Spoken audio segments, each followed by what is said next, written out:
friends. Welcome to Flosstube and Variety Show number 64, I think. This is Friday, December 2nd, 2022, and I know we're all feeling this way. Where has the time gone? Anyway, I'm Emily Williams in Chapel Hill, North Carolina. Thanks for joining me.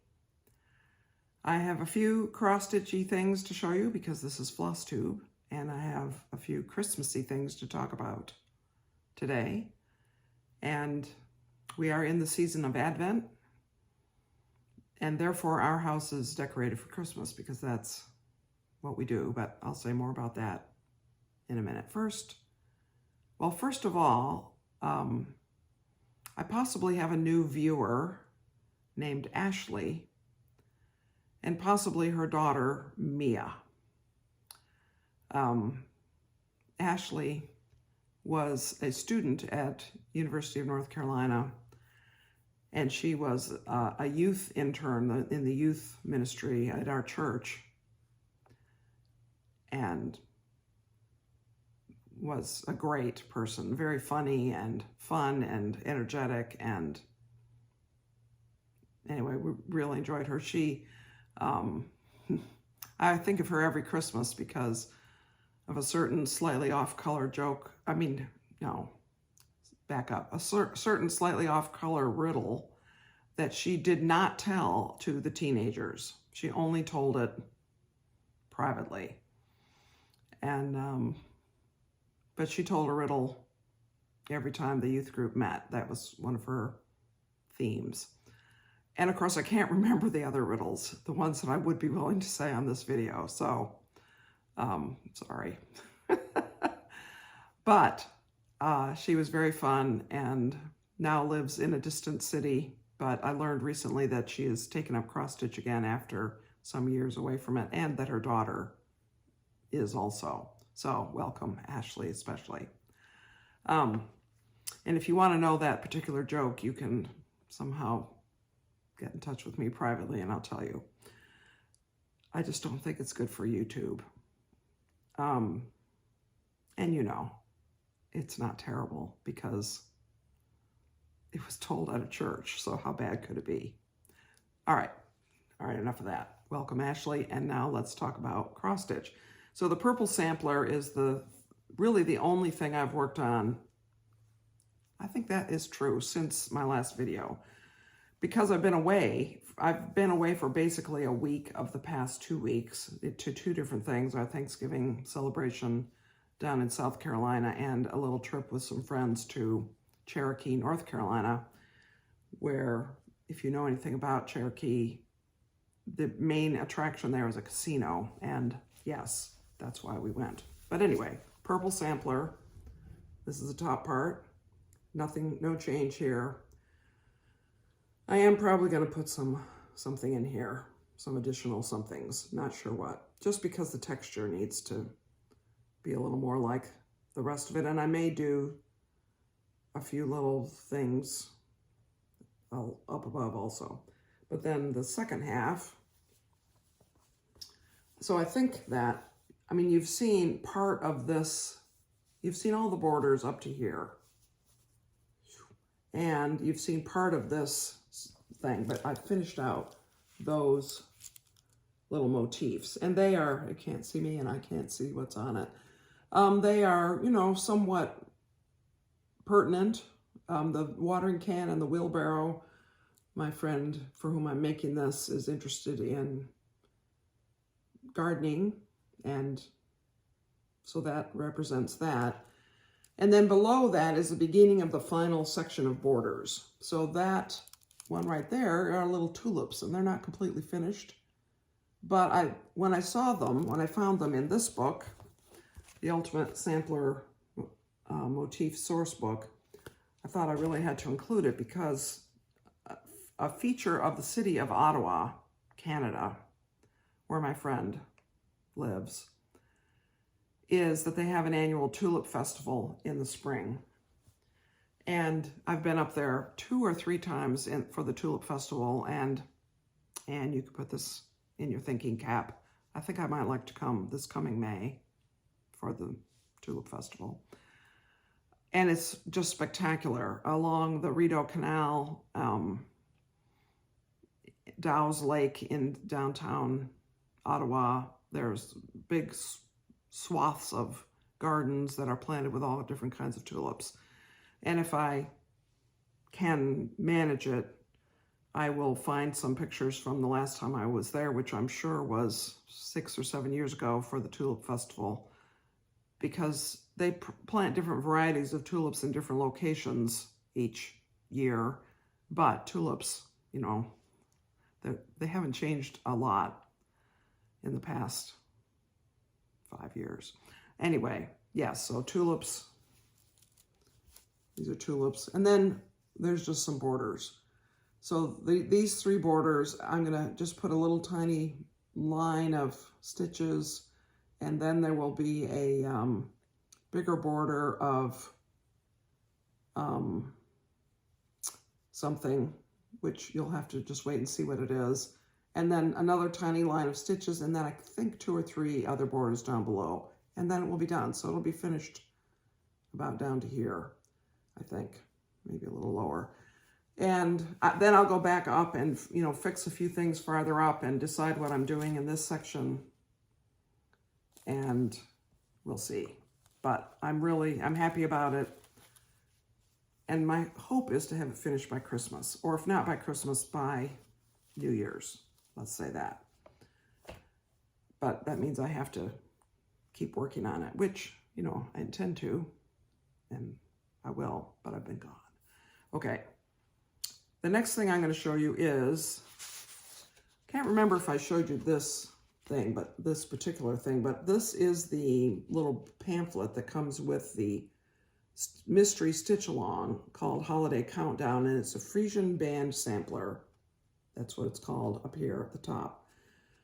And today is December 2nd, so 2 sections of it. So December 1st, you open the fabric. It's not quite a fat quarter of, I just had that tag somewhere. Oh, I think it's called Panettone. Panettone, I don't know. Anyway, that's what it looks like. This is 18 count Aida. And a little needle minder.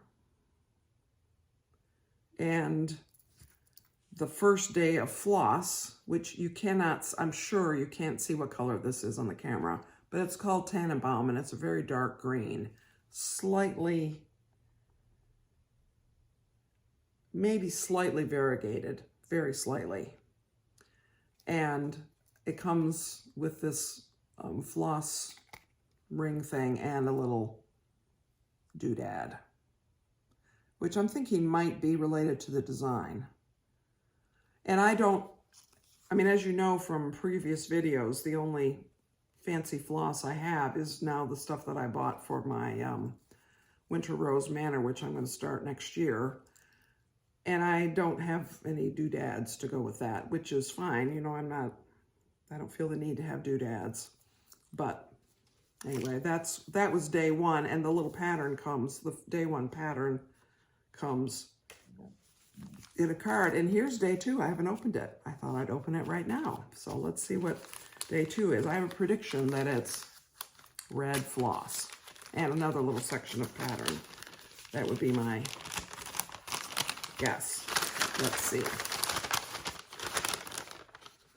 Because, you know, if you have Tannenbaum on one hand and it's a holiday thing, you probably need some red. So here's the card. Friday, December 2nd. Oh, and there's a link on the back that I can listen to a song. A little bit of a pattern. And the floss is red. This is called Holiday Punch. And I've put the information in the description field about this stitch along, and I think you can still buy the pattern for it, but I think not the kits. So, oh, and I'm keeping it in this bag, which is made by Evernote, which I just love, that loon fabric. So that's that project. Now I also have the, and it's sort of, we're morphing into the variety show because we're talking about Christmas stuff now. The Jenny's Countdown to Christmas box, I just put it there behind me for the purposes of this video. The day one was yesterday, and I forgot to get it off the tree, but it was an ornament that is in the shape of their main store in Hamilton, Missouri, which I would really like to go there. I mean, it's a quilt store, so it's not going to be, well, it is going to be probably pretty unique, pretty outstanding, because it might be the largest quilting store complex in the United States. It could be, but anyway, someday I'll go. But this is day two, and so you can see how that's packaged. And I can tell by feeling this that it's a charm pack. So let's see what it is. I'm opening it on camera. And it is a charm pack. It's called My Merry Little Christmas Custom Project Charm Pack. And I imagine that it's the fabric that goes with projects that are in the box. So you see it's Christmassy-ish colors. I mean, this pale green seems to be the thing this year. So that's cool. Next time I am with you, I will show you more. Now, I'm gonna have to pause because my husband is shopping and I need to respond. So let me figure out how to pause. I can't pause, I'll have to stop. Okay, I'm back. My husband is at the grocery store, which is very nice of him. He does a lot of the shopping. And I had sent him to the grocery store to get a particular item for something I want to make as holiday gifts. And he had texted me a bunch of pictures while I was making the recording, and I knew that I was going to have to pause and consider what he was asking. So that's what I did. Anyway, I'm back. Yes, back to this. This seems to be 42 squares, a charm pack, and it's Moda, made by Moda. And I'm pretty sure this, well, I don't know. This might be unique. That is, it might be for Jenny's Countdown to Christmas box. So I imagine in future days there will be patterns for that. Now, oh, here's the tag for my fabric I don't want to lose. That's the fabric for that stitch along. Advent countdowns are a thing, aren't they? And Advent candles have to do with the Christian celebration of Advent in many churches and homes, where on the Sundays leading up to Christmas, particular themes of the anticipation of Jesus's birth and his second coming are featured, and a purple candle, 3 of the Sundays are purple candles, 1 is pink, are lit for to represent those themes, and the family would gather around the Advent wreath and light the candle and read the Bible passage that represents that. There are a lot of different, I've heard of several different themes that are related to it. Oh, I was thinking, what is that on my watch? Well, that's me. Are related to Advent, but one set that I know of is anticipation, repentance, joy, and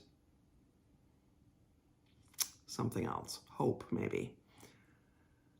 But you see, I can't remember. It might be peace. It might be love, but whatever it is, that has to do with candles, and it has to do with the Sundays of Advent. But Advent calendars seem to be related to the month of December.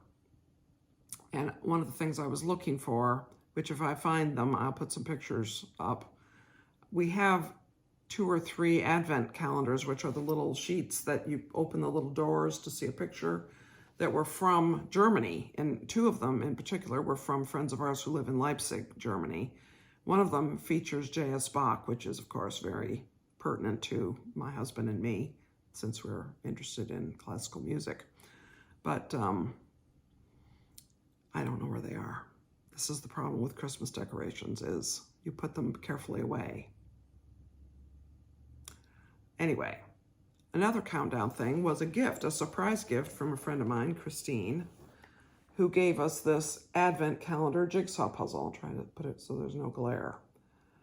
What a brilliant idea. So this is a jigsaw puzzle, 1,008 pieces, and it comes with a big poster of the scene and little boxes that you open, one each day, and put together 42 pieces of the next little section of the jigsaw puzzle.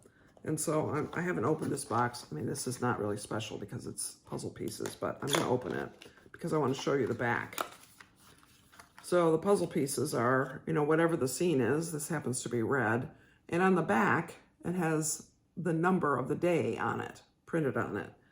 And so when you take the puzzle apart at the end of the season, you can separate it into the numbers and put them back in the little boxes and be able to put it again as an Advent Christmas puzzle the following year, which I'm definitely going to do because I think this is a great idea. These little boxes, I mean, everybody has time and space to put together 42 pieces of a jigsaw puzzle every day. When I have I think I've mentioned before on this video, if I put a 500-piece jigsaw puzzle out, I do it in a day and a half because I'm fast at it and I get obsessed with it, absorbed in it, and I just do it.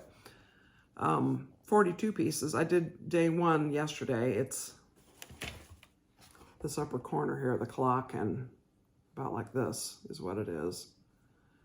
And day two is down here. There's a diagram on the back of the box that shows where they fit. It took 12 minutes or something, but it's fun.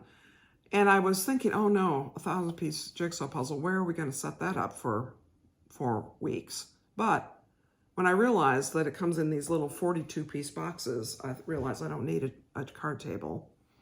I just need enough space to do 42 pieces on a little piece of cardstock.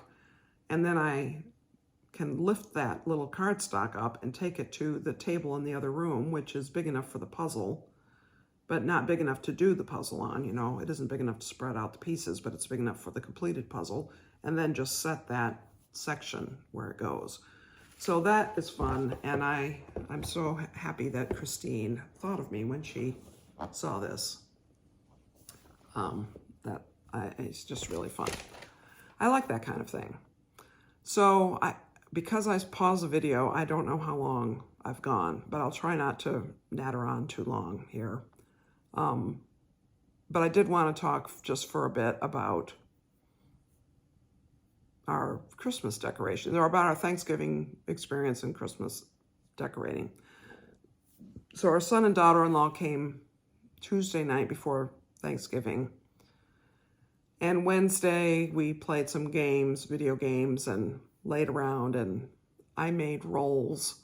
Natasha made some wonderful mashed potatoes and green bean casserole that does not have cream of mushroom soup as its base. Therefore, I can eat it. I'm allergic to mushrooms, so it's nice to have some holiday favorites that are not, that I can actually eat. And what else did we do at Wednesday night? Seems to me we did something else, but I can't remember what it was. But then we got up, for me, a little bit early, Thursday, and drove down to South Carolina, where about half of our normal Thanksgiving family celebration was present, i.e. only 23 or 25 people. And there were my generation, this is my husband's family, so his generation, I'll say, my son's generation, and the next generation. And it was very fun. It was great to see everybody. We had some, because it was a little smaller group, we had some different kinds of conversational opportunities. It was, you know, very fun, just fun to be together. we're missing several people. Some of my son's generation who live in Michigan didn't come down or didn't come to the Thanksgiving. And some of the family that is the blended family part, the step family, who I just hate to call them step family because they are like family. I mean, they are technically step family because Byron's mother, after his father died, remarried a man whose wife had died. And he had 3 children and she had 4. So they are technically our step family, but we're like this, you know, we're all interlinked in terms of ages and great relationships, and we do things as a one family, and we attend each other's families' events and all of that. So we had some of them present and not all of them, but it was really fun. Then we got back Thursday night because we're Williamses, and so we maximize sleeping in our own beds, let's put it that way. And then Friday morning, Scott and Natasha helped us decorate for Christmas. And what takes Byron and me, I timed it one year because it seems daunting. Oh my goodness, we have to do all the Christmas decorating, but it really doesn't take that long if you just decide that's what you're doing. And so one year, I think I timed the 2 of us doing it, and it took 4 hours. And that included getting everything out of the eave storage upstairs and bringing it downstairs, setting up the artificial tree, putting the lights on it, putting the ornaments on it, putting the mantle decorations out, which you can sort of see over my shoulder up here, and the few other things that we do, and the outside lights. 4 hours. And I have written down, in fact, lately I've taken to labeling, especially lights that we save, strings of lights that we save from year to year, because they don't last forever. And if we put them all in one big bin, you know, the outdoor set and the indoor set, the set for the tree, we would be, we wouldn't necessarily know how old the different strings were in order to know if we needed to buy any more boxes of lights to sort of fill in where strings fail, because they do fail. So I have them labeled, and I opened the box of the lights for the tree, and it says in 2021, these were new, 10 strings go on our 9-foot Christmas tree. And so we knew that that was what it was, and they all still worked because they were new last year. The outside lights were labeled, and it said, I think, 11 or 12 strings, older than 2021 outside lights for the bushes. And so I will say that we set that aside, but Scott and Natasha helped us, and it took 2 hours. In fact, it took just under 2 hours. So Scott set up the mantle decorations, and Byron, I said Dad and I, yes, his dad, my husband, Byron, and I did the tree, set up the tree. Well, actually, Scott and Byron set up the tree, and then Byron and I put the lights on it because we have a system for that. We've done it a lot. And then Scott and Natasha and Byron, I would hand ornaments as I unpacked them, and I got to tell the stories of them because that's one of the reasons to decorate as a family. And then they put it up on the tree, and the tree is very nice, and I'll probably be able to put a picture up in here of it. You know, it's not perfect, but what is perfect? What is perfect when it comes to a Christmas tree? I'm not decorating for a magazine spread or for a department store. I'm decorating for our living room. And I love the Christmas tree. I love it being lit. I love the colored lights, which is what we have outside as well. So that's what I'm doing right now. I mean, not right now. That's what we have done. My goodness. It's as if my brain went to some other some other destination. Okay. I do think I'm nattering on now, so I think it's time to close. I will make a video next week. I can't promise anything about the following week. I will definitely not make a video on December 23rd. I promise you I will not be making a video that day. I probably won't make a video December 31st. 30th either. And I might make a video January something, early in January, but it might not be the Friday. It might not be the first Friday in January. It might be early the following week. Oh, and also I think that my friend Cindy and I are going to do a quilt video. We're going to record it next week. And I'll post it sometime soon. So there will be a bonus video sometime in the next couple of weeks about our quilting situation. Okay, enough. I hope that you all are enjoying your beginning of December and leading up to the holiday madness, shall we say.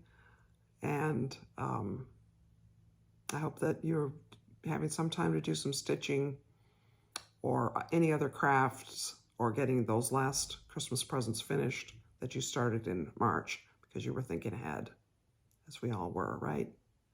Yes, of course we were. Thanks for watching. Many blessings to you, friends.